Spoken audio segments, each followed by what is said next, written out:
পুনৰ উত্তপ্ত হৈ পৰিছে বাংলাদেশৰ পৰিস্থিতি। আকৌ জ্বলিছে চুবুৰীয়া বাংলাদেশ।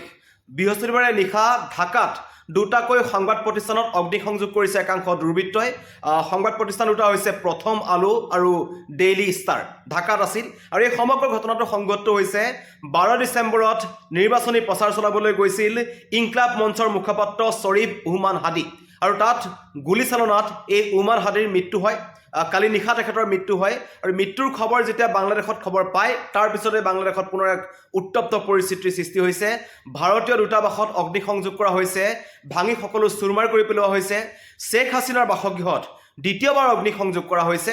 আৰু কাৰণ যিজনৰ মৃত্যু হৈছে উহমান হাদি, তেওঁ আছিল ভাৰত বিৰোধী নেতা। তেখেতৰ যিটো এতিয়া যেনেকুৱা ধৰণৰ চৰকাৰ বাংলাদেশত চলি আছে, মহম্মদ ইউনুছৰ চৰকাৰ, তেওঁলোকৰ স্থিতি ভাৰত বিৰোধী। আৰু তেওঁ এবাৰ ঢাকা সমষ্টিৰ পৰা নিৰ্বাচন খেলাৰ কথা আছিল, কাৰণ আগন্তুক ৰাষ্ট্ৰীয় নিৰ্বাচনৰ বাবে ঢাকা সমষ্টিৰ সম্ভাৱ্য প্ৰাৰ্থী আছিল ইনকলাব মঞ্চৰ মুখপাত্ৰ শ্বৰীফ উহমান হাদি। আৰু তেখেতৰ মৃত্যুৰ পাছতেই এতিয়া একাংশই ভাৰতৰ যিবোৰ প্ৰতিষ্ঠান আছিল তেওঁলোকৰ ওপৰত আক্ৰমণ কৰিবলৈ চেষ্টা কৰিছে। বিশেষকৈ সংবাদ মাধ্যমৰ দুটা প্ৰতিষ্ঠান, নাম হৈছে প্ৰথম আলো আৰু ডেইলি ষ্টাৰ।